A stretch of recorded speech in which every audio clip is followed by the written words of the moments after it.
Bueno, soy el doctor Marcelo Peche, patólogo, em, y bueno, me desempeño con funciones en el Hospital Francisco López Lima, en el Centro de Enfermedades Digestivas y en Clínica Roca de acá de la ciudad de General Roca. Eh, Les pido disculpas por la demora en el inicio de esto, tuve un problema con mi computadora. Espero que la charla sirva, la verdad. El problema mayor que tuve es que se me borró todo lo que había hecho, así que lo que vamos a ver, lo que vamos a charlar es algo que no es lo que me hubiese gustado presentar para todos ustedes, pero espero que igual sirva. Eh, bueno, la idea un poco de traer el tema del hígado graso, la esteatohepatitis y su relación con el síndrome metabólico viene de la mano de que en los últimos años se ha empezado a pensar toda una entidad diferente, diferente no, perdón, sino toda una actividad, una entidad integradora de muchas situaciones que le ocurren a nuestros pacientes y que creo yo deben entenderse desde el punto de vista del abordaje multidisciplinario por varias situaciones que ocurren en favor de alteraciones que tienen que ver con, por ejemplo, la diabetes, el hígado graso, todo lo que son las enfermedades de riesgo cardiovascular, que hacen que muchas veces, teniendo en cuenta de que son factores que se puedan llevar de la mano, pueden no tener que ver en un momento determinado en la historia de un paciente y que sin embargo merecen su análisis para hacer un tratamiento precoz de las patologías que pueden presentar nuestros pacientes. Y es entonces que el término que desde el punto de vista de la hepatología se hablaba como la esteatosis grasa no alcohólica, empezó a cambiar su terminología, aunque está todavía como nomenclatura algo discutido por varias cosas que se están discutiendo dentro de la especialidad, en enfermedad metabólica asociada a enfermedades hepáticas no alcohólicas. En inglés la sigla es MAFLD, es, así que es Metabolic Associated Fatty Liver Disease. Em, entonces, la pregunta que nos podemos hacer para el manejo práctico de nuestros pacientes en consultorio, precisamente cómo abordamos este tipo de pacientes y cuál es la utilidad de los scores no invasivos de fibrosis que tenemos, entendiéndose por fibrosis dentro de lo que son las enfermedades del hígado, un factor de riesgo de enfermedad severa hepática que muchas veces se traduce en la necesidad de las complicaciones precisamente de las enfermedades hepáticas como la cirrosis descompensada, y con esto la necesidad de trasplante hepático y a veces la presencia de hepatocarcinoma. Entonces, el enfoque inicial que uno debería hacer ante un paciente en el consultorio es si yo puedo confirmar el diagnóstico de una enfermedad metabólica asociada a una enfermedad hepática. Y para esto yo muchas veces tengo que evaluar, si yo lo miro desde el punto de vista de la especialidad, en este caso de la hepatología, qué hepatopatías pueden estar en forma concomitante presentes en ese paciente, ¿sí? Eh, el síndrome metabólico, todos sabemos que, como dije recién, son varias situaciones clínicas que coinciden en el paciente y uno tiene que tener varios enfoques. Entonces, esto uno lo puede trabajar valorando el paciente desde el ojo de la cerradura de su especialidad o tratando de entenderlo, como dije también recién, desde un enfoque multidisciplinario, trabajando en conjunto con el cardiólogo, con el diabetólogo, el endocrinólogo, con la nutricionista, eh, muchas veces también hasta con gente de salud mental, pero bueno, se entiende como que desde el punto de vista de lo que nos toca hablar en este momento, que es la esteatosis, obviamente yo debo evaluar, descartar hepatopatías concomitantes. Para esto yo voy a estudiar al paciente previamente con serologías virales, bueno, con todo lo que hacemos habitualmente para descartar otro tipo de enfermedades hepáticas que no estén vinculadas precisamente con el hígado graso. También debemos predecir el riesgo hepático, ¿sí?, que tienen todos los pacientes que tienen hígado graso, y ahora vamos a ver de qué se trata esto. Y como una situación de asociación de altísima frecuencia, ¿sí?, nosotros podemos, y creo yo debemos, predecir el riesgo cardiovascular, porque muchas veces esto va de la mano, y los pacientes que tienen desde el punto de vista hepático una fibrosis avanzada son los pacientes que más riesgo cardiovascular tienen. Entonces, decididamente tiene que ser una valoración en conjunto. Y obviamente explorar aspectos generales del paciente, desde el punto de vista, siempre hablando de lo que inicialmente valoramos en un paciente que vemos por primera vez, y esto de explorar aspectos generales del paciente tiene que ver específicamente con qué paciente tenemos enfrente. Muchas veces las consideraciones socioeconómicas o la vida individual de cada paciente nos debe llevar a hacer un análisis para saber ante qué tipo de paciente estamos, precisamente porque los tratamientos merecen un enfoque general. Entonces, yendo a la valoración de lo que es esta nueva nomenclatura de las enfermedades metabólicas asociadas al hígado graso, ¿sí?, nosotros tenemos que, se ha elaborado este pequeño algoritmo, con posibilidades que todo esto vaya cambiando, porque todo lo que tiene que ver con esto es muy dinámico. Eh, Nosotros tenemos muchas veces que recibimos pacientes que, eh, no solamente desde la especialidad, muchas veces clínicos, generalistas en su consultorio, o cualquier especialidad, que en su consultorio pueda recibir un paciente que simplemente venga con una ecografía que se hizo por un motivo X, cualquiera sea, viene con una ecografía que dice que tiene una esteatosis. Yo rápidamente debería, para saber ante qué tipo de paciente estoy, plantearme si es un paciente que tiene una obesidad o que está con sobrepeso, es un paciente que está con un peso normal, ¿sí? O si es un paciente que tiene alguna comorbilidad, como por ejemplo puede ser la diabetes mellitus. Si es un paciente que tiene sobrepeso u obesidad, rápidamente yo lo puedo encuadrar dentro de lo que es la definición de MAFLD. Después veremos a ver qué hacemos con esto. Si es un paciente que tiene una diabetes tipo 2, lo mismo. Pero es algo importante lo que se nos plantea con los pacientes que tienen un peso normal, los pacientes flacos que son, por ejemplo, dislipémicos, que es algo que si bien no es muy frecuente, ¿sí?, entre un 5 y un 10%, aunque estudios de prevalencia inclusive hablan de menor cantidad de pacientes, podemos encontrarnos con esto. Entonces, ¿qué tenemos que hacer con este tipo de pacientes?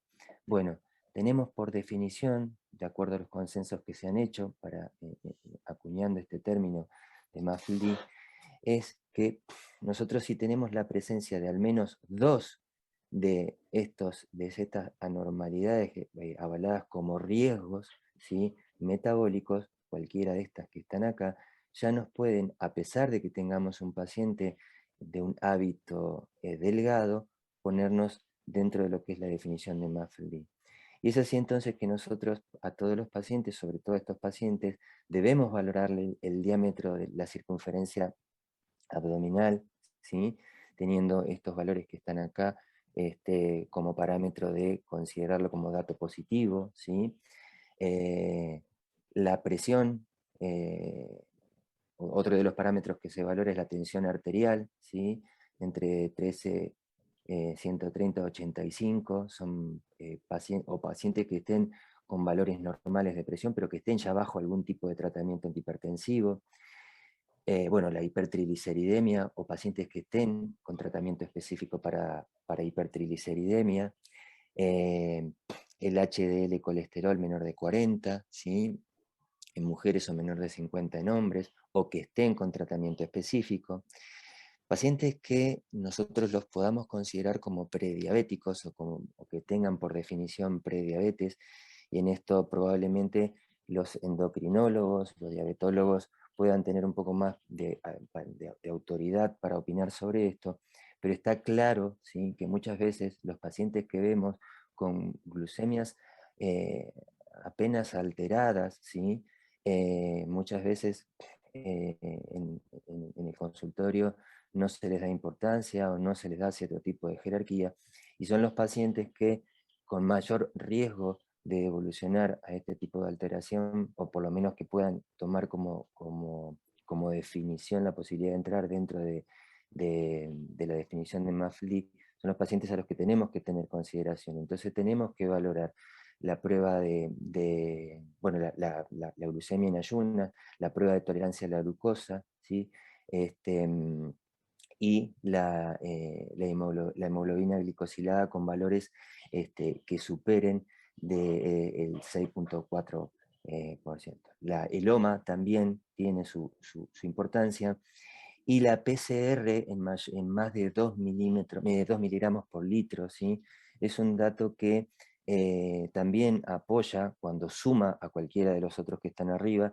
Es un dato que también nos lleva a estar en la definición de MAFLD, porque, porque es un patrón de actividad inflamatoria, y ya de por sí esta es una enfermedad inflamatoria, ¿sí? Entonces es un patrón que nos ayuda, aunque probablemente va a ser una de las últimas opciones que vamos a tener como parámetro objetivo para poder valorar alguna de todas las otras definiciones. Básicamente estas 4 que están acá marcadas son las que más usualmente vemos, las que más usualmente analizamos, y las que son de más utilidad en los pacientes delgados para poder definir que son pacientes que tengan MAFLD. ¿Y por qué es importante saber todo esto de lo que estamos hablando? Porque de una u otra manera, la enfermedad metabólica asociada a enfermedades hepáticas nos traducen lo que es un poco la historia natural de los pacientes con hígado graso. Y esto es porque nosotros podemos tener pacientes que puedan tener un hígado normal, pero que en algún momento de su vida inicien el depósito de grasa en el hígado y puedan evolucionar desde una esteatosis simple, ¿sí?, y esto es avalado por un depósito de grasa mayor al 5%, sin el dato de valorización ni inflamación. Aclaro que estas dos características, la valorización y la inflamación, tiene que ver específicamente con datos histológicos. Nosotros no lo vamos a tener en la práctica diaria como una información de primera instancia, pero cuando nosotros empezamos a estudiar a los pacientes y tenemos la posibilidad de acceder a una biopsia hepática por X sospecha, si tenemos grasa en más del 5%, pero no tenemos alteración histológica traducida en esto, en valorización ni inflamación, obviamente estaremos valorando una esteatosis simple. Pero si por el contrario, precisamente tenemos valorización e inflamación, el análisis de lo que significa la cantidad de cada una nos va a llevar a analizar grados variables de fibrosis, que son el paso previo a la cirrosis, entendiéndose entonces como parte de la historia natural de esto, lo que mencionaba al principio, ¿sí?, de que esto que tiene que ver con la fibrosis, que es lo que marca la historia natural de aquellas enfermedades hepáticas que no son tratadas con el correr del tiempo, va a marcar que exista la posibilidad de que esos pacientes con el diagnóstico de la cirrosis puedan evolucionar en algún momento a una descompensación de esa cirrosis y traducir clínicamente en la necesidad de que de repente estemos tratando pacientes descompensados de esa cirrosis, eh, tratando muchas de las cosas que hemos hablado en más de una oportunidad, que tiene que ver con eh, varices esofágicas con sangrado, síndrome ascítico edematoso, síndrome ascítico edematoso con asitis refractaria, síndrome hepatorenal, todas complicaciones que hablan de una enfermedad de largo plazo. Y obviamente, posterior a eso, la necesidad de una evaluación para un trasplante y la posibilidad de un hepatocarcinoma. Entonces, es importante por esto que nosotros sepamos, ¿sí?, qué tipo de paciente tenemos. Ahora bien, ¿qué es lo que nosotros, o qué es lo que a mí me gustaría tener para rápidamente saber si un paciente tiene o riesgo o no de tener una fibrosis, que como les dije recién, es lo que yo tengo o tendría que tratar de la manera más rápida posible tratar de pescar. Y nosotros tenemos score, como mucho, gracias a la tecnología y a todo lo nuevo que se ha venido desde la época de la utilización de los smartphones, aunque obviamente en muchos ámbitos la generación de score no viene desde la generación de esto, pero sí de nuestra comunidad, de tener en la mano, ¿sí?, una aplicación que nos permita saber rápidamente, por ejemplo, qué tenemos que hacer con un paciente. Y entonces nosotros contamos con herramientas, ¿sí?, que son desde el análisis de test serológicos, test físicos o test mixtos, para que rápidamente nosotros podamos situarnos en un paciente donde estamos sospechando una enfermedad por grasa, pero saber hasta dónde esa grasa que tiene el paciente me está condicionando la posibilidad de una fibrosis, que es lo que yo tengo que tener en cuenta para rápidamente saber manejar un paciente.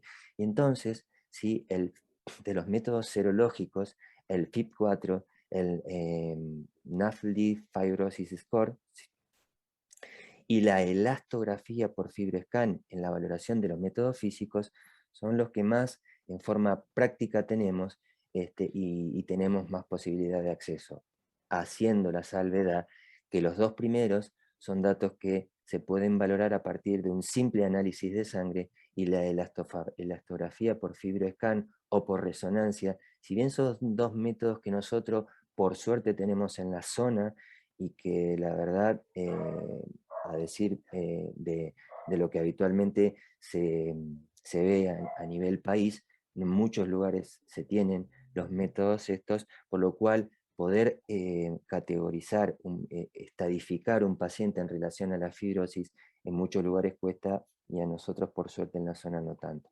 Y entonces, dentro del análisis de esto, ¿sí?, estas dos fórmulas que ustedes ven ahí, que son las dos que les mencioné al principio y que yo las puedo realizar a través de un simple análisis de sangre, cargando en lo que me pida el, en lo que me pida el campo a llenar.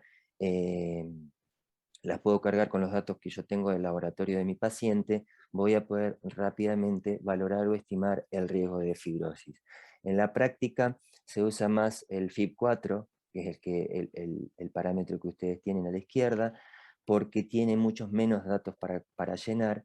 El NAFLD Fibrosis Score tiene algunos otros datos más, y bueno, a veces es poco práctico, y de hecho que también cuando uno se acostumbra a usar uno de los dos scores, si con ese le va bien, con ese sigue y los resultados son similares. Entonces, cuando nosotros tenemos ese valor, ¿sí?, que más o menos dentro de lo que es la valoración del FIB4, cuando yo tengo un valor que me da menos o igual de 1.3, ¿sí?, o mayor o igual de 2.64, me permite valorar esta barra que yo tengo acá en tres colores diferentes, y que me permite saber si mi paciente está con la posibilidad de un riesgo bajo, ¿sí?, de un riesgo bajo de tener fibrosis, de estar en una zona intermedia, en una zona gris, ¿sí?, o de eventualmente descartar la presencia de fibrosis significativa. Lo mismo con estos parámetros que están acá para el NAFLD Fibrosis Score, ¿sí? Eh, Como siempre, obviamente, todo el mundo es Gardel cuando las cosas son negro o blanco, cuando hay un parámetro, como en este caso, donde se nos ofrece el indeterminado, muchas veces nos acercamos más a pensar en la posibilidad o en analizar esto de descartar lo que es fibrosis significativa, de no poder, perdón, no poder descartar fibrosis significativa, para que uno, si se quiere, tome una conducta algo más agresiva con el paciente, pero por lo menos se quede con la tranquilidad de que de que no está minimizando la posibilidad de que ese paciente tenga una fibrosis que nos genere una conducta más activa, ¿sí? Entonces, el valor predictivo negativo de estos métodos son altos, ¿sí? Porque si yo tengo que el valor me da menor de 1.3 o menor de menos 1.455 para cada score, no voy a necesitar en principio hacer nada, y sí, obviamente, dentro de estos dos valores. Y cuando yo tengo precisamente esa zona gris o no puedo descartar que tenga una fibrosis avanzada, como les dije antes, el método físico que nosotros tenemos para valorar si ese paciente está en riesgo de fibrosis es el FibroScan. ¿Y qué es el FibroScan? Eh, a ver, a los fines prácticos es como si se tratara de una ecografía, ¿sí? Ahora, tiene una sonda transductor en la punta del material que se utiliza para valorar el hígado, que transmite, que transmite ondas, ¿sí? Que transmite ondas que me permiten saber a mí cuál es la resistencia al paso de esa onda que está teniendo el hígado. Y eso se traduce en una medición de kilopascales, ¿sí? Y cuando yo, para valorar específicamente esto, tengo una cantidad que me mide de 6 a 8 kilopascales, ¿sí? Perdón, de menos de 6 a 8 kilopascales, menos de 6 con más exactitud, obviamente voy a tener un paciente con bajo riesgo de fibrosis y es un paciente al que probablemente lo voy a seguir controlando con medidas habituales y nada más. Ahora ya vamos a ver cuáles son ellas, ¿sí? Pero si ese paciente tiene entre 6 y 8 o más, es un paciente al que yo no puedo descartar que tenga una fibrosis significativa y entonces en ese paciente probablemente tenga que tomar una conducta más activa de seguimiento o de estudio, ¿sí? Entonces, analizando estos dos datos que yo tengo de la valoración de un dato serológico que me permite para saber si un paciente está con fibrosis o no, que es el FIB4, y de la posibilidad que me da tener un método que me permite saber si tiene o no una fibrosis avanzada con el FibroScan, yo primero, ¿sí? Con el primer dato, lo que yo hago, ¿sí? Es saber si un paciente tiene un bajo riesgo o si tiene un riesgo intermedio o alto. Y si tengo un paciente con bajo riesgo, trabajaré sobre factores de riesgo que tenga el paciente, aunque no tenga fibrosis. Si el paciente es obeso, trabajaré sobre su obesidad, o si tiene otros factores de riesgo, haré lo mismo, en forma multidisciplinaria, si tiene otras condiciones de riesgo, como ya charlamos anteriormente, ¿sí? Y probablemente este algoritmo necesite para mi tranquilidad repetirlo anualmente para poder estar siempre al tanto de las complicaciones que pueda tener este paciente y que de acá no cambie de lado. Y cuando ya encuentro un paciente con riesgo alto o indeterminado, precisamente la herramienta del FibroScan es lo que me permitirá saber si yo tengo que seguir pensando si es un paciente que con menos de 8 kilopascales desde la valoración del FibroScan, digamos, es un paciente que va a tener un muy bajo riesgo de fibrosis, seguiré tomándolo como un paciente de bajo riesgo y haré esto. Y si es un paciente que tiene más o igual el valor en kilopascales, con más fuerza deberé trabajar con factores de riesgo, insistiendo obviamente en la cuestión del trabajo multidisciplinario, pero además deberé considerar hacer una biopsia hepática para tratar de saber si yo tengo que confirmar la fibrosis y obviamente empezar a tratar a ese paciente como un paciente de mucho más riesgo.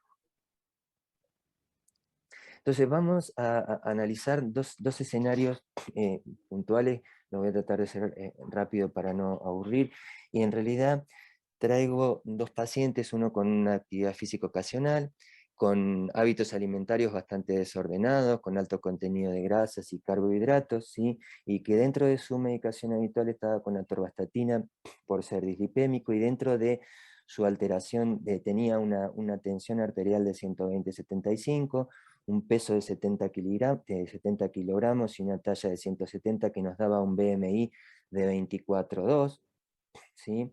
Con un perímetro abdominal de 85 centímetros y sin signos de hepatopatía crónica, ¿sí? Y dentro de la valoración de sus datos positivos, estos eran el valor de sus laboratorios, transaminasas levemente aumentadas, ¿sí? Por 2, 3 del valor normal, bueno, 4 acá casi, ¿sí? Y algo de alteración en alguno de sus parámetros metabólicos, con una glucemia de 110, y como dato positivo también un NOMA, ¿sí? De 5,9, ¿sí? Lo normal es menor de 3. El resto, bueno, más o menos eran todos parámetros, inclusive parámetros que se veían dentro de, bueno, lo que dijimos recién, ¿no? Descartábamos toda otra comorbilidad hepática por otra patología, habiéndole hecho todo el perfil de hierro, todo el perfil de virus, ¿sí? Y con el proteinograma electroforético se había descartado también todo lo que tenía que ver con autoinmunidad. Y entonces, digamos, lo que nosotros hicimos con esto, con este paciente, perdón, a ver, bueno, acá, eh, cargando, ¿sí? Todos los valores que hicimos, le hicimos de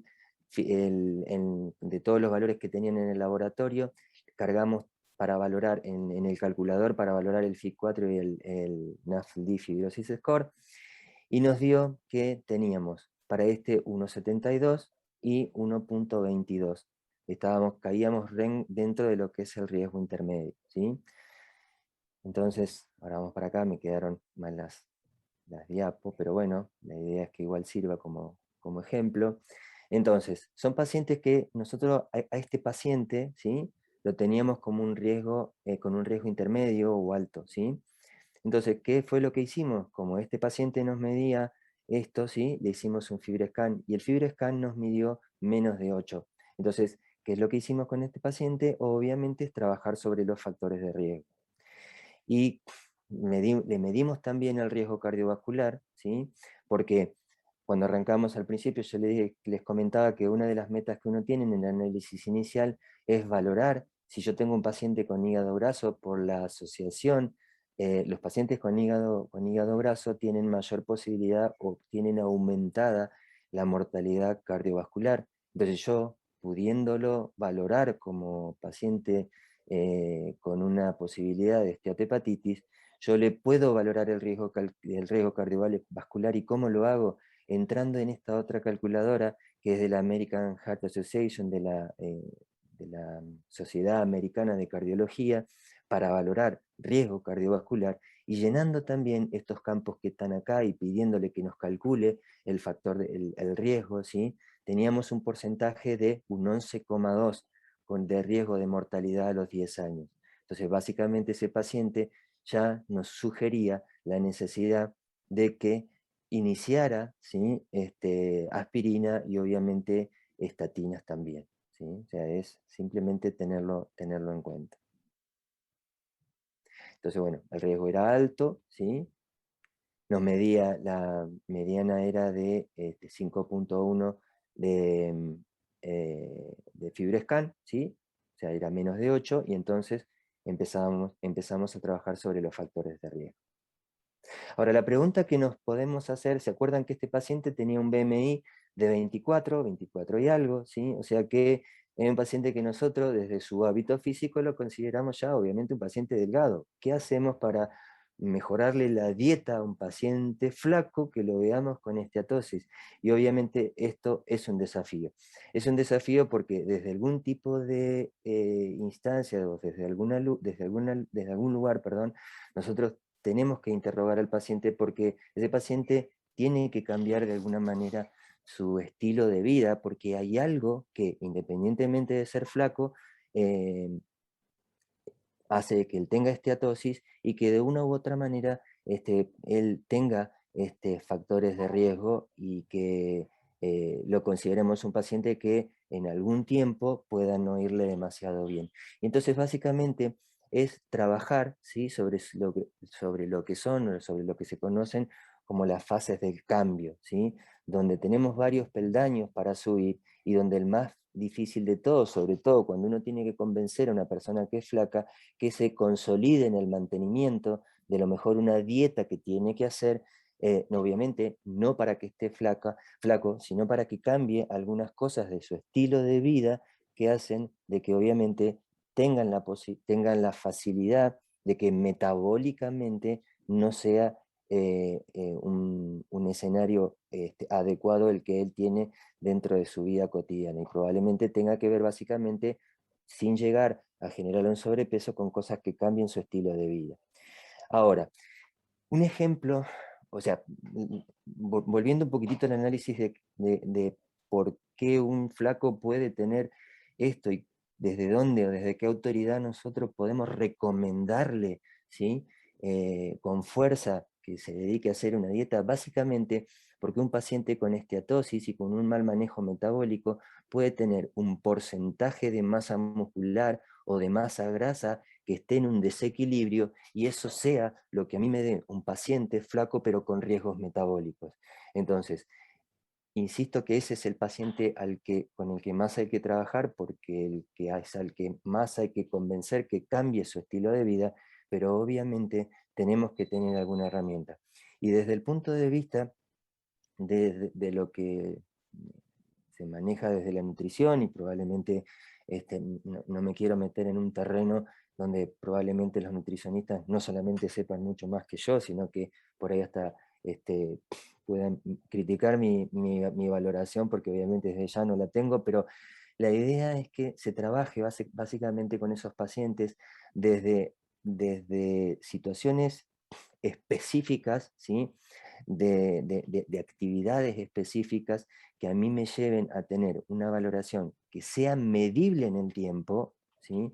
Algo que yo pueda establecer con objetivos que yo pueda ir midiendo en la evolución del paciente, metas que sean alcanzables, ¿sí? Es decir, que yo me planteo, que mejor dicho, en diálogo con el paciente uno plantee que eh, en un plazo X, ¿sí? Esto uno lo consensúa mucho con el paciente, tiene que tener un objetivo determinado, ¿sí? Entonces, uno cuando hay un paciente que le tiene que pedir que baje de peso, no le puede decir si tiene que bajar una X cantidad de kilos que lo haga en un tiempo determinado. Eso es una meta que se la tiene que fijar el paciente y que está precisamente dentro del análisis de esto de que sea alcanzable. Si yo le digo a un paciente que está con riesgos de una fibrosis avanzada, por todo lo que charlamos recién, de los cálculos que hicimos con los scores y demás, y digamos, dentro del análisis del BMI lo tengo con 15 kilos arriba de su peso habitual, ¿sí? Si yo le pido al paciente que tenga un descenso de peso en eso en un mes, obviamente no lo va a hacer. Entonces, esto es una cuestión de mucho diálogo para que precisamente el paciente se vea las situaciones de todo aquello que pueda ser alcanzable como para tener una meta realizable, ¿sí? O sea, que sea algo que se considere real, realista y que sea realizable por el paciente. Y eso solamente nos va a ir poniendo en la pista de qué tiempo es el que el paciente va a necesitar para ir mejorando un poquitito todo esto, ¿sí? Básicamente es eso. Eh, Obviamente hay que charlar mucho con el paciente sobre el patrón alimentario y su historia dietética, ¿sí?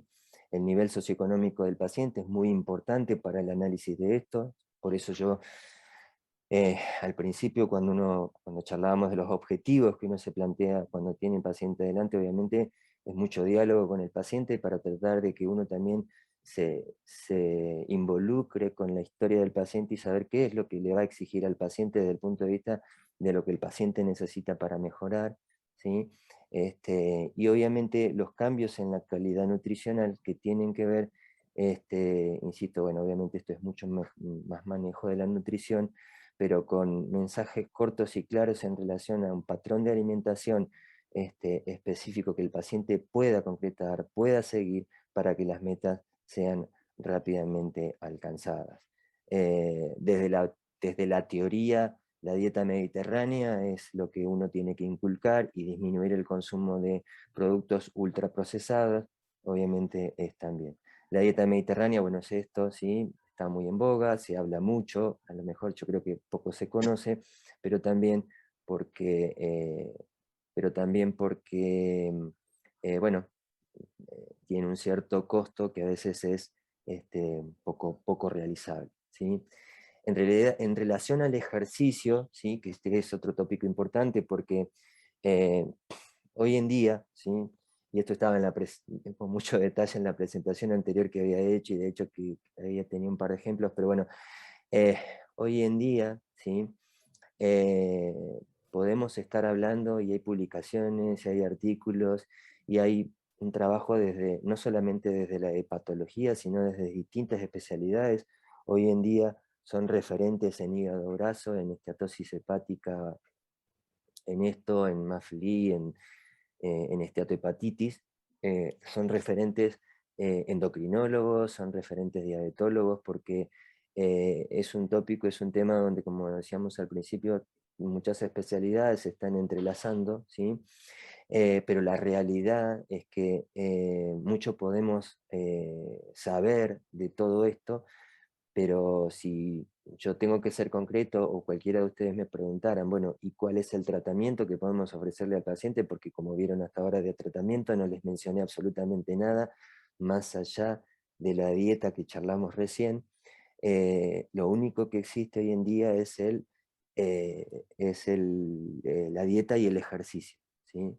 O sea, de la dieta y el ejercicio eh, a la nada es lo que hoy podemos ofrecerle a los pacientes, ¿sí? En el medio podemos hablar de un montón de cosas, podemos hablar de antidiabéticos, de medicamentos para bajar de peso, obviamente de los tratamientos específicos para evitar enfermedades de riesgo cardiovascular, pero si bien hay situaciones de vitaminas, si bien hay situaciones puntuales donde uno puede usar, por ejemplo, eh, por ahí a lo mejor pueden leer en alguna publicación algunos antidiabéticos como la pioglitazona a la cabeza, no es para todos los pacientes, hay que seleccionar los pacientes para su uso, y entonces eso ya habla de que no sea una medicación que eventualmente uno la pueda mencionar dentro de un tratamiento simplificado para todos los pacientes que tienen esteatosis hepática. Y entonces, hablando específicamente de este slide que tenemos, de esta diapo que tenemos acá y que tiene que ver con el ejercicio, ¿sí? La actividad física planificada y programada, ¿sí? Es ya sea aeróbica o anaeróbica, ¿sí? Es decir, la actividad donde, digamos, podamos andar en bicicleta o correr arriba de una cinta, o aquella actividad que genere hacer masa muscular, sirve, ¿sí?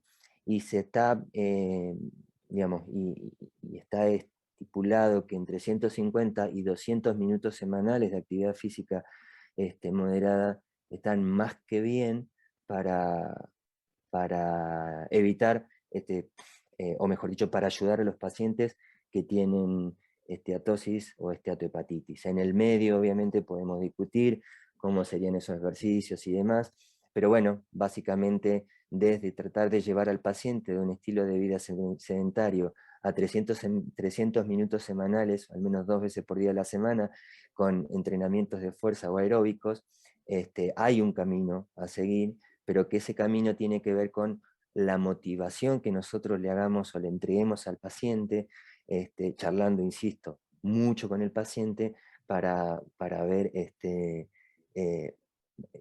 bueno, para que el paciente esté al tanto de todos los riesgos que puede tener si nosotros no hacemos nada, nos quedamos de brazo cruzado y le decimos que como tiene grasa en el hígado o algo de inflamación en el hígado por grasa, pero que no hay un remedio que hoy en día le podamos ofrecer, no podemos hacer nada. Ese paciente, al cabo de un par de años, probablemente desde el punto de vista de lo que nosotros valoramos de su hígado, puede estar en una cirrosis por esteatohepatitis no alcohólica, ¿sí? Que lo que puede hacer es llevarlo con el tiempo a un trasplante hepático o a un hepatocarcinoma. Eh, hoy en día, ¿sí? Bueno, hasta hace unos 6, 7 años atrás, la primera causa de trasplante en el mundo era la primera causa de trasplante en el mundo era el virus C, la cirrosis por virus C, perdón, y hoy en día, ¿sí?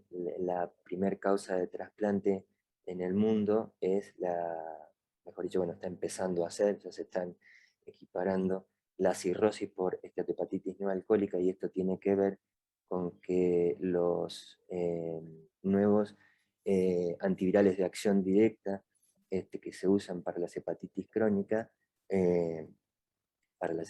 crónicas han detenido la progresión de los pacientes que tenían hepatitis C a la cirrosis, y obviamente no tienen la necesidad de trasplante.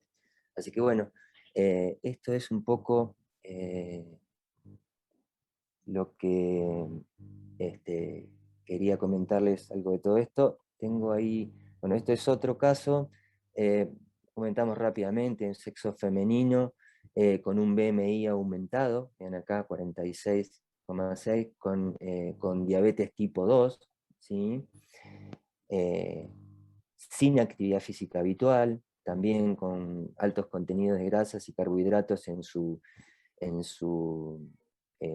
hábito alimentario, ¿sí? Con el consumo de los sartán por hipertensión arterial, con un hepatograma donde ya tenemos alterado, ¿sí?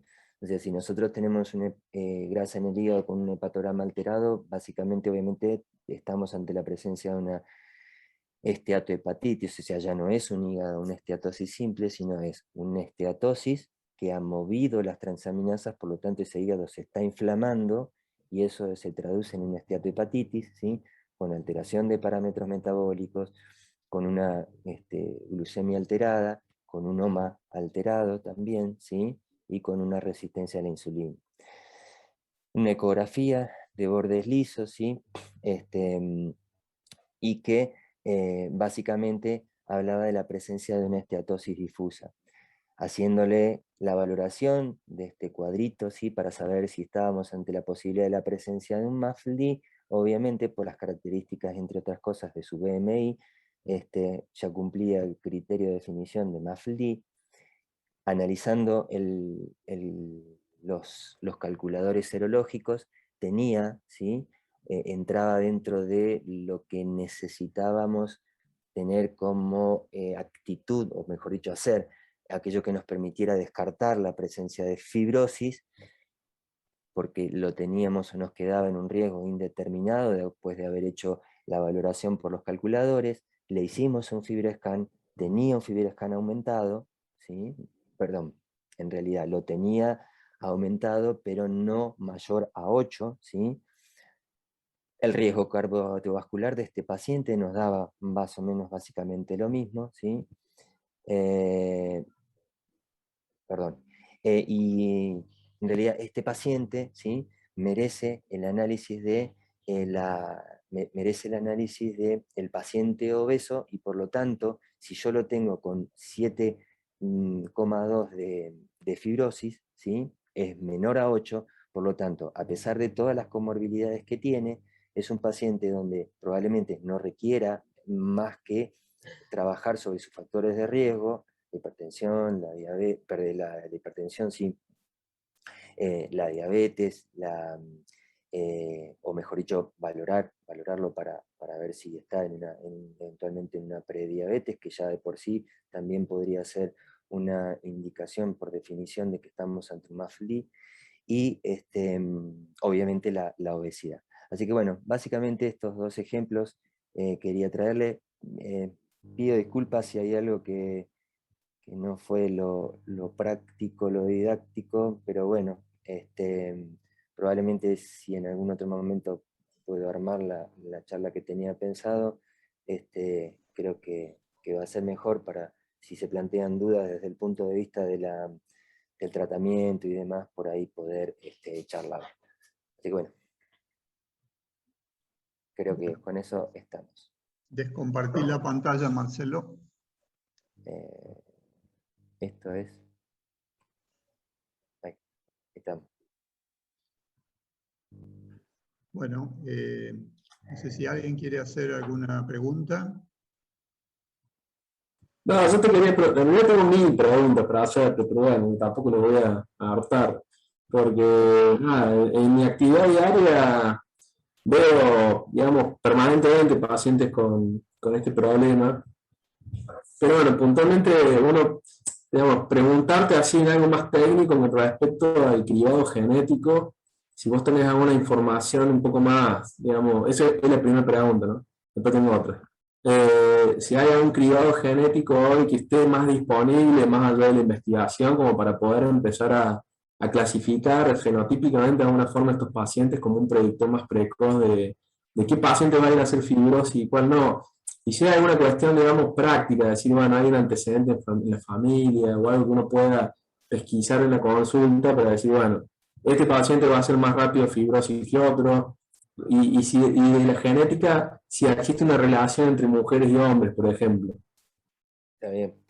Sí, en realidad, a ver, empezando por esto último, es más frecuente en hombres que mujeres, con lo cual eso es un factor o es un dato donde también uno va a acentuar todo lo que es el dato de estar atento a la fibrosis.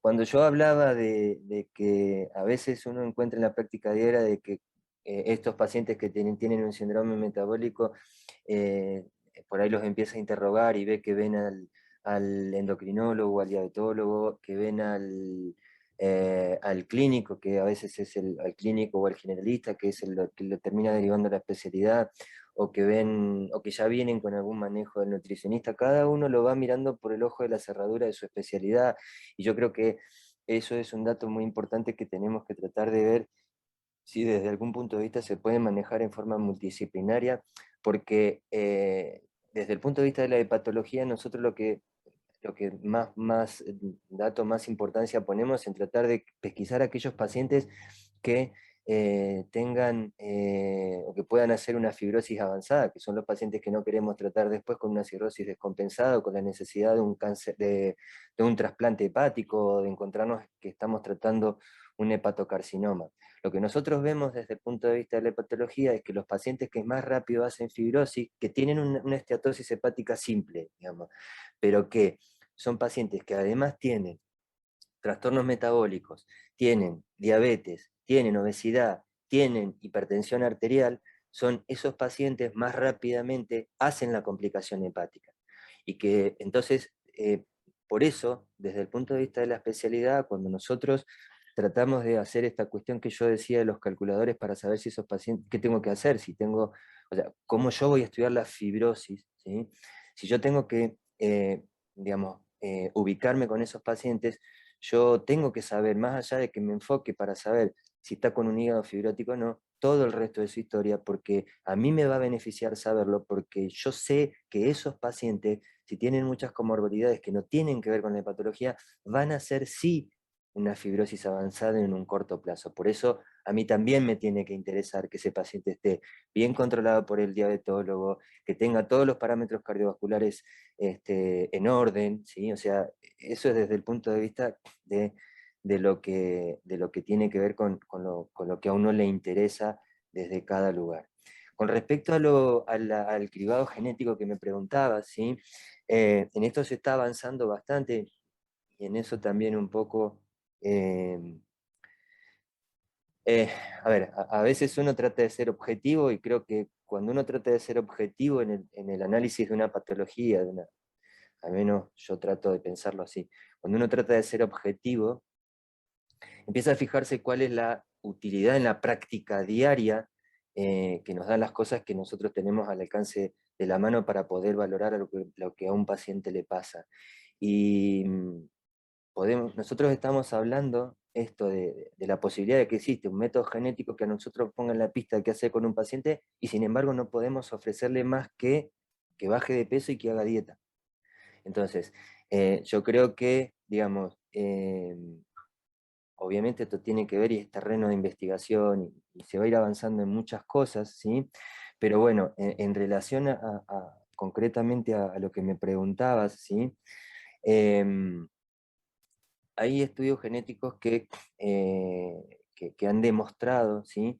Que hay un gen que se llama PNLP-A3, ¿sí?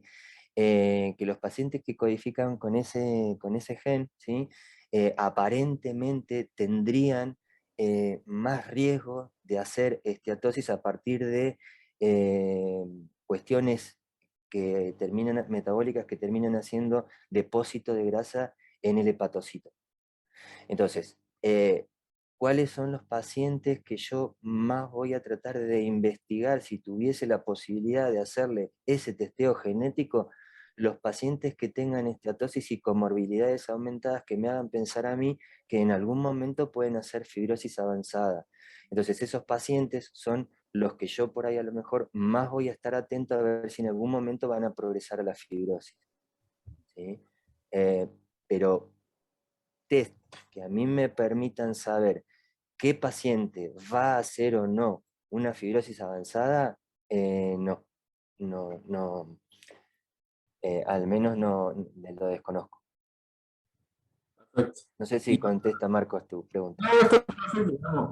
De lo que uno va mirando en la bibliografía, probablemente vos lees más de esto que yo, así que por eso aprovecho para preguntarte. Con respecto al FibroScan y la decisión de la biopsia, ¿no? Porque pasa esto, que son pacientes que por lo general vienen al control vienen al control porque no se sienten mal estos pacientes, no son pacientes que están con dolor o alguna cuestión agregada. Entonces, por ahí, el planteo de hacer una biopsia hepática en un paciente que se supone sano o se supone que está muy bien, es como todo un tema, ¿no? Porque uno le empieza a explicar y también se agarra de cuánta utilidad, depende de quién la vea, cómo se realice la biopsia. Vamos a tener esto. Está bueno esto de poder como estratificar bien a quién le vamos a hacer biopsia y quién no, pero una vez que tengamos la posibilidad, porque el paciente accede y uno entendió, es qué recaudos hay que tener con respecto a la biopsia y preguntando acá en la zona, ¿qué lo recomendás vos como un patólogo que esté bien capacitado para poder, digamos, para sacarle el mayor provecho a esa biopsia, ¿no? Sí. A ver, en realidad, de acuerdo al algoritmo que yo puse ahí, ayuda bastante porque esto es importante.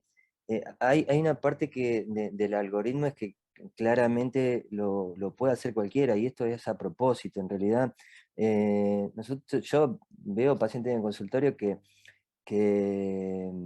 por una ecografía que el paciente se la hizo por cualquier cosa, aparece esteatosis, al gastroenterólogo o al hepatólogo.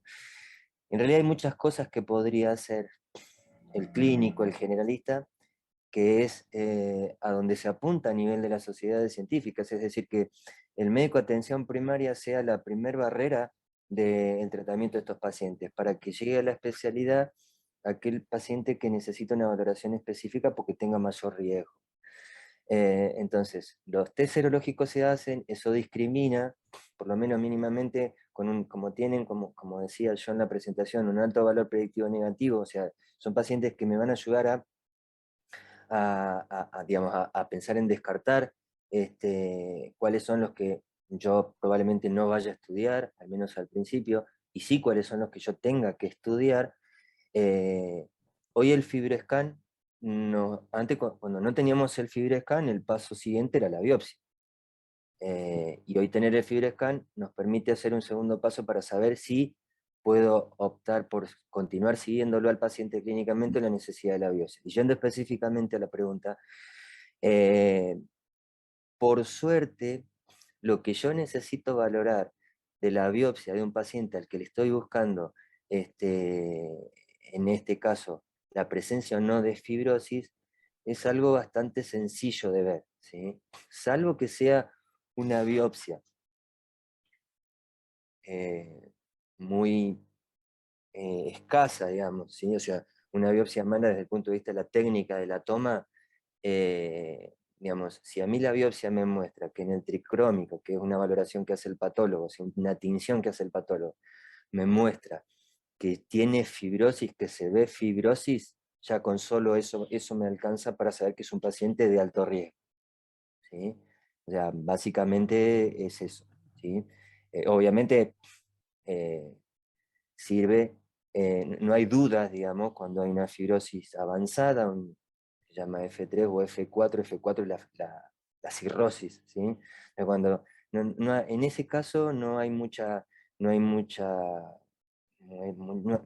duda, ¿sí? Y, y es útil igual. La verdad que puede ser valorado perfectamente por cualquier patólogo. No es que estamos buscando algo específico. Bueno, y la última, si no soy muy pesado. No, Viene un paciente, ¿no? Le hacen una ecografía, tiene el brazo, le hacen un Doppler hepático. En el Doppler hepático, ¿qué mirás vos como especialista, como, digamos, como algo positivo para pensar en avanzar más allá de los escortes, que está perfecto el FI4, todo, digamos? ¿Hay algún dato que en el Doppler hepático sea un marcador precoz de cirrosis digamos, te acelere el estudio del paciente?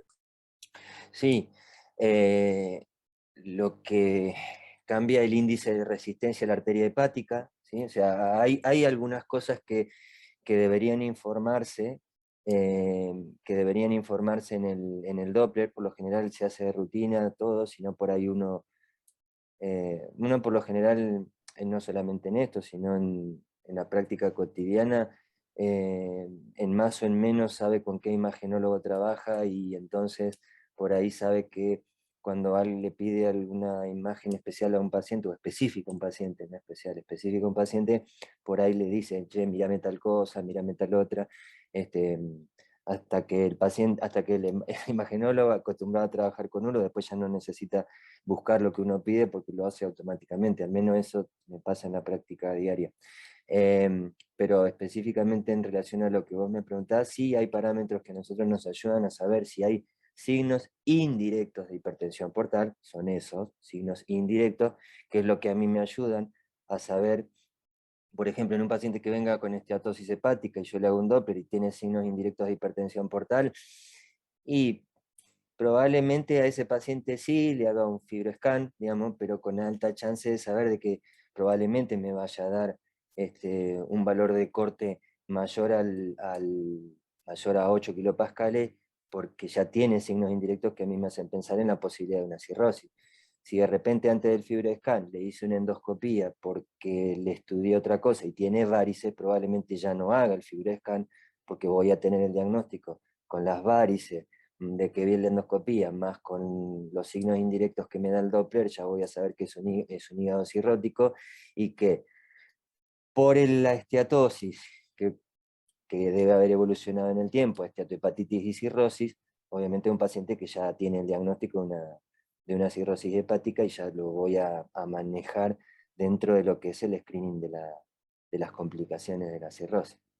Atento a todo lo que antes les comenté de valorar el seguimiento de las complicaciones que puedan existir, o también de la posibilidad del progreso, la necesidad de un trasplante, o que tenga la mala suerte de hacer un hepatocarcinoma. Gracias, Marcelo. Después yo te voy a pasar todo un casito para que lo veas, porque necesito tu opinión puntual de eso, pero para no ocupar mucho espacio. No, gracias, Marco. Marcelo, llegó una pregunta de Camila. Dice que quiere saber si con la esteatofibrosis alcohólica aplicamos los mismos parámetros. No, no, porque en realidad, a ver, desde el punto de vista del manejo del paciente es un manejo diferente, porque yo primero, para poder hacer el tratamiento de lo que el paciente tenga, tengo que sacarlo de su hábito, ¿sí? Si yo no corrijo eso, obviamente es un paciente que la fibrosis la va a hacer, la fibrosis, esto a lo que yo tengo que estar atento, que por ahí este, insisto en repetirlo porque me parece lo más importante, probablemente vaya a ser la cirrosis, y entonces es un paciente al que yo voy a tener que estar controlando para que cuando esté cirrótico haga el manejo de del screening de las complicaciones, digamos. Básicamente no es el mismo paciente porque, a ver, no digo que no sea el mismo paciente, un alcohólico tranquilamente puede tener un síndrome metabólico y tener todo lo que venimos charlando, digamos, pero el enfoque del tratamiento es lo que cambia, porque en ese paciente probablemente se beneficie ampliamente con la abstinencia, digamos. No sé si alguien quiere hacer alguna otra pregunta.